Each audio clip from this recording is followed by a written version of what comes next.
Welcome to Parkland's Scary Stories. All these stories are true.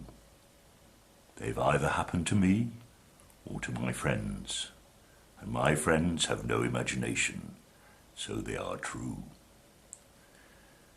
Tonight is Halloween, and Halloween, all the ghosts and spirits come out of their coffins and are abroad.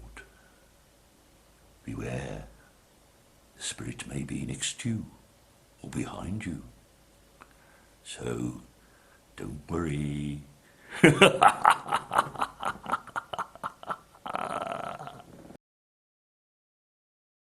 Welcome to Parkland's Scary Stories. This is a story that happened to me. I was flying from Heathrow to Kuala Lumpur. As we were getting close to Kuala Lumpur, it was getting dark. And they decided that we should have a sleep. So the stewardess gave me a pillow and a blanket, and I snuggled down into my seat. The flight was quite empty, so the lights were all dimmed down. I started to drop off. But after a while, I was aware that there was something or someone in the seat by the side of me, which had been empty before. I turned, and there was a girl. She was aged about 12, appeared to have nothing on. Her hair seemed damp, seemed to have leaves in it.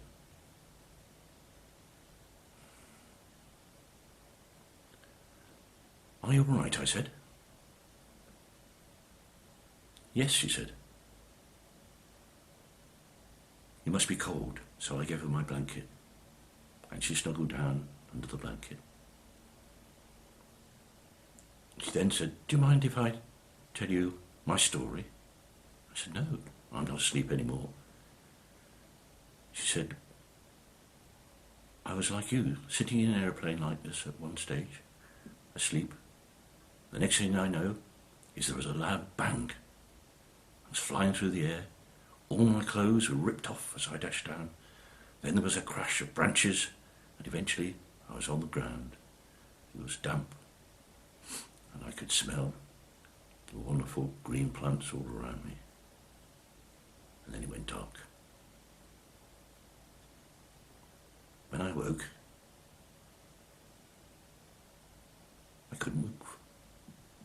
And I waited and waited and waited to see if somebody would find me.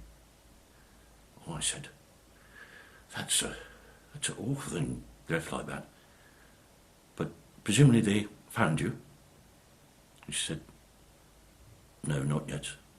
But every so often I find myself sitting in an aircraft next to somebody just like you, so I can tell them my story, and hopefully one day I will be found." I couldn't believe it. I closed my eyes. I opened them again, turned round, and she was gone. But the blanket was still there. And there, in the blanket, was a leaf.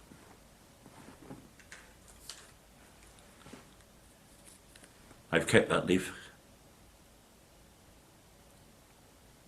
just to remind me, strange things do happen.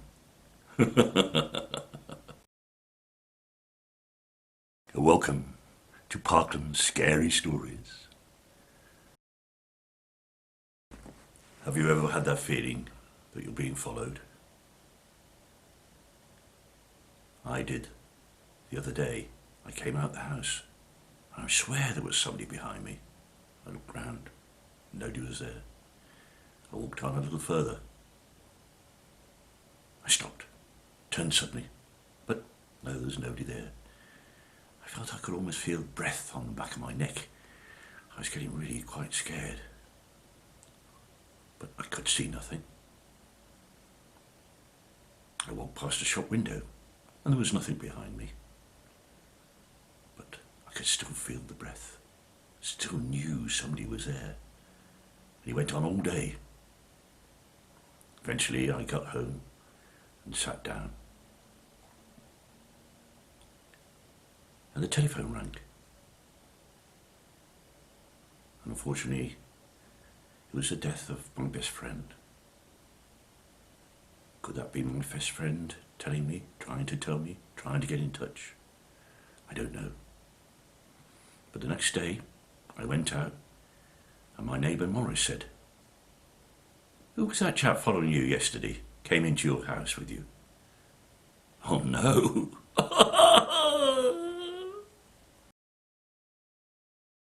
Welcome to Parkland's Scary Stories.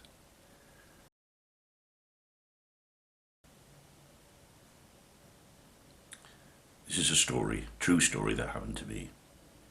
I was driving in my car down the A303, that long straight road that takes you on to your holidays. Behind me, I noticed in my rear view mirror was a sports car some distance back. As I drove on, it got closer and closer and closer. And I noticed in it was a young couple. They were laughing and giggling and having a wonderful time. They stayed in my back view mirror for, I think, probably about a mile. And then suddenly, I glanced away and glanced back and they're gone. But where had they gone? There were no turnings off this road, nowhere they could have gone. I was actually quite curious what had happened. So I pulled in the nearest petrol station and filled up with petrol, and I asked the attendant, I said, something very strange happened to me driving down the road there. There was a sports car in my rear view mirror, and then suddenly it disappeared. "Ah," said the attendant. He said, "You're not the first to talk about that." He said there was an accident a few years back, a young married couple in a sports car. Apparently they turned over and crashed. Oh. I took a sharp in-breath of breath.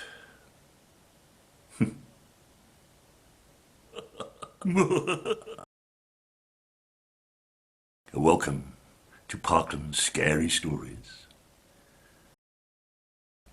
Our family were on holiday at a place called Lower Levens Farm.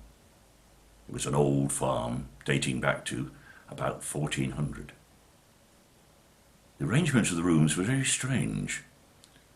There was a very big, large hall where we could eat our dinner in. There was a little kitchen, but upstairs there was 2 bedrooms. Lynn and I stepped in one and the boys in the other. Then there was a strange, long passage, and at the end of the passage, what seemed to be a little alcove, and then the bathroom. In the night, I had to get up. I walked down the corridor, and I came to the little alcove, 1 step down, and then 1 step up to the bathroom. Suddenly, the temperature dropped.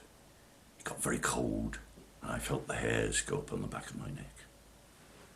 I went to the bathroom and rushed back to bed.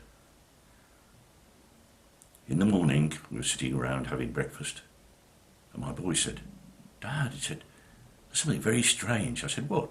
He said, "When you go to the bathroom, and you're in that little room before you get there, it goes very, very cold."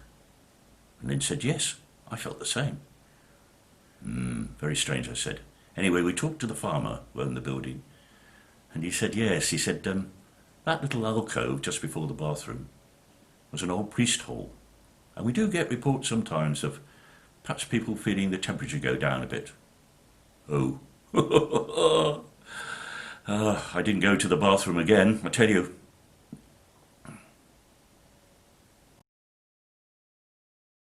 Welcome to Parkland's Scary Stories. Sometimes I think we get into a time warp. This happened to me the other day. I was walking up at North Street, and in the distance I heard a bell, very faintly.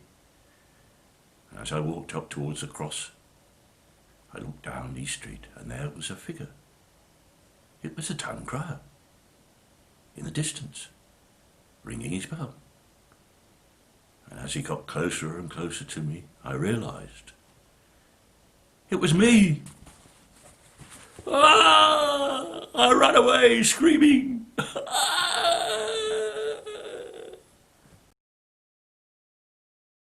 Welcome to Parkland's Scary Stories.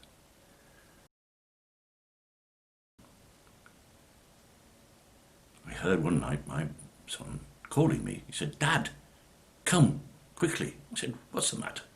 Anyway, I opened his door and went in, and there he was, sitting on his bed, absolutely terrified. Dad, he said, "there's somebody under my bed." So I humoured him, got down and looked under his bed. And then my son said, Dad, quick, he's on my bed now."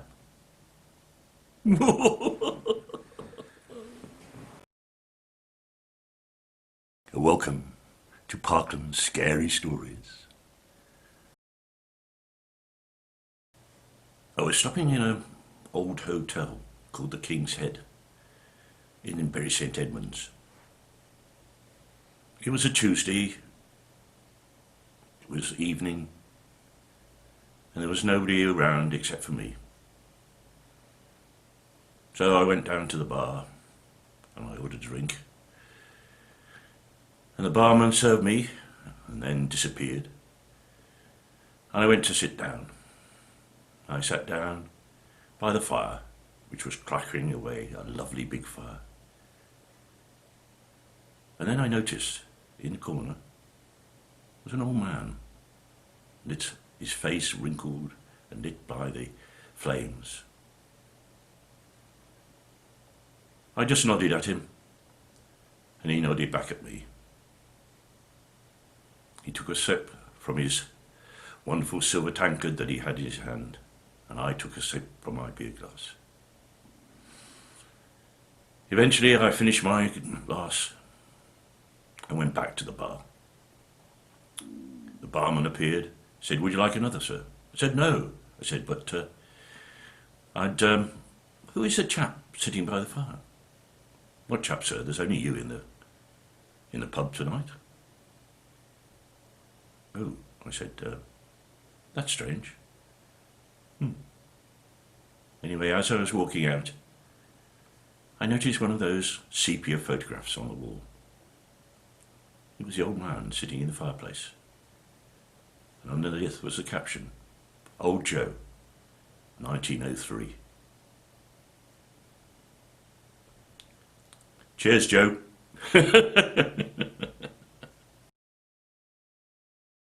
Welcome to Parkland's Scary Stories.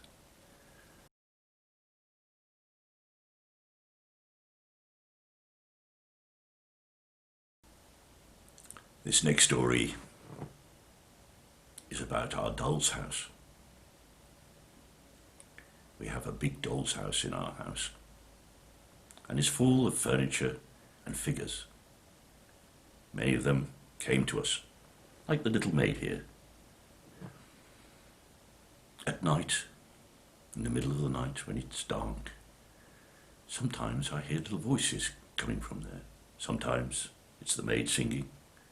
Sometimes it's a baby crying, or a rocking chair rocking, or a violin playing in one of the rooms, or laughter from the children, or crying from the baby. As I cross the landing, I sometimes see a light under the door. Could the doll's house light be on? But as I open the door, all the lights go out and it's black. However, in the morning, I've noticed that some of the figures had moved, and they weren't where they were the day before. I wonder what you were up to.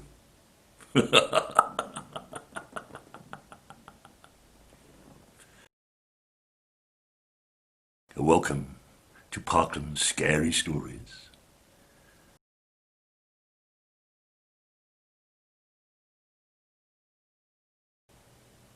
I hadn't been well. In fact, I'd been taken into hospital.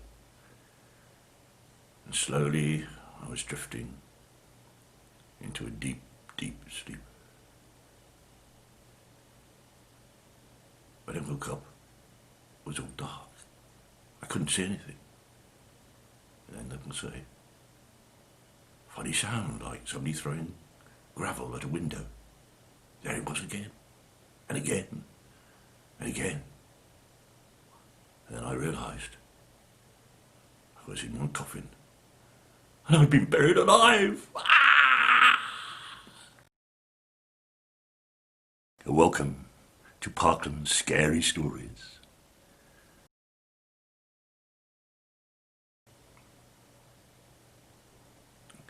When I used to work at ICI up at Fernhurst, we used to put our visitors into the Spread Eagle Hotel in Midhurst.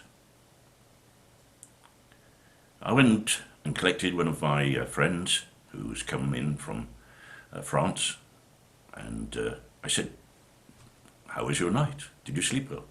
"No," he said. "It was terrible." I said, "Why?" He said, "In the night," he said, "I was lying there, and through the wall came a white lady. She came past the end of my bed,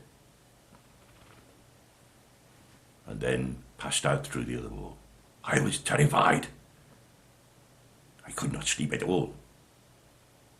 "Oh," I said, "don't worry. That's just the white lady of the Spread Eagle. She's quite harmless."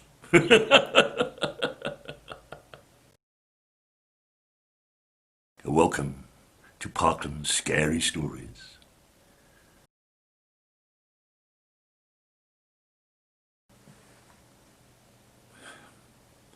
This story happened to me.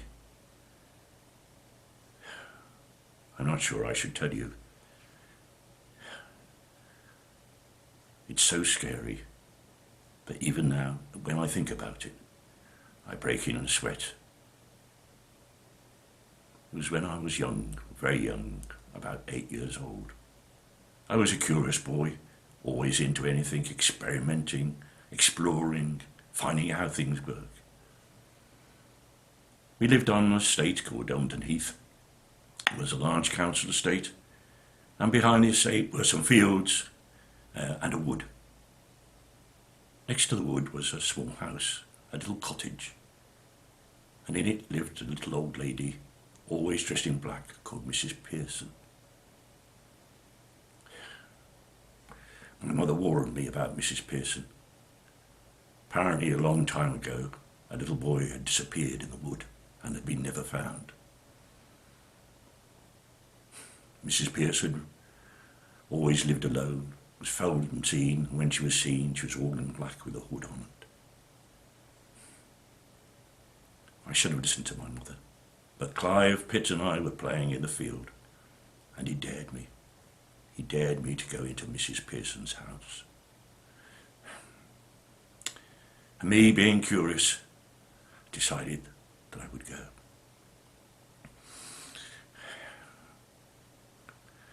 Breathing deeply, I crept up to the house. There appeared to be nobody there. The door was slightly ajar, so I pushed it to one side and crept in. The house was dark, and everywhere all the shelves were filled with odd items, little jars. There were lots of ornaments, ancient pictures, candlesticks. But I noticed one thing was drawing me. On the table in the centre of the room was a large jar, almost the size of a goldfish bowl. In fact, maybe even bigger to a small child. I kept looking at it. There seemed to be something in it. Something waving, moving, actually in the bowl itself. I got closer. And then, as I got closer, whatever it was in the bowl turned around, and I realised what was waving was hair, and there was a face, a pale face with two staring cloudy eyes of a young boy. I was so scared. First I was rigid, and then I decided I got to get out of there. And I ran. And as I ran, I went past and rustled past a black satin skirt. And I saw a knife, a large silver knife. I ran past Carpet. I nearly knocked him over. I ran. And I got home. And I ran through the house. And I grabbed my mother. I embraced her as hard as I could. Mum threw her arms around me, patted me on the head and then kissed me. Are you all right? Oh, Mum, I'll never disobey you again. Mum looked at me and smiled.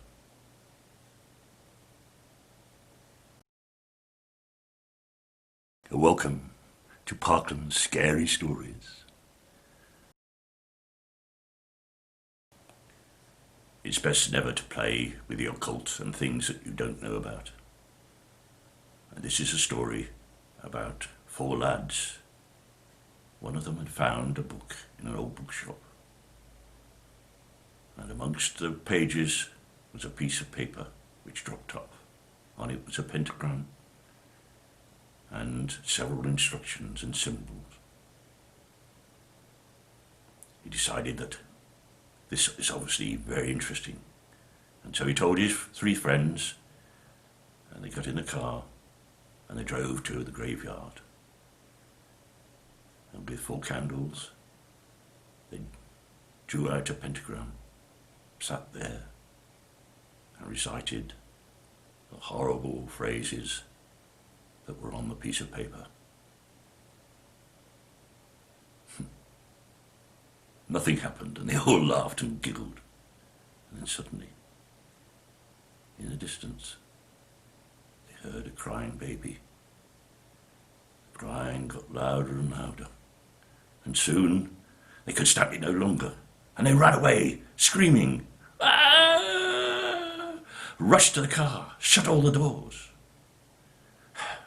Their breathing was heavy, and then suddenly they realized there's still a crying in the car from a baby.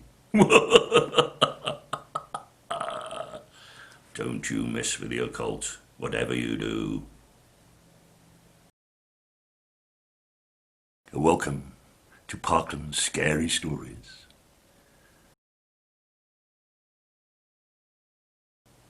I just bought a new mobile phone. They're wonderful, aren't they, these new smartphones? But when I used it for the first time, and I got to the photos, I was quite surprised. There were already photos on it, but it was brand new.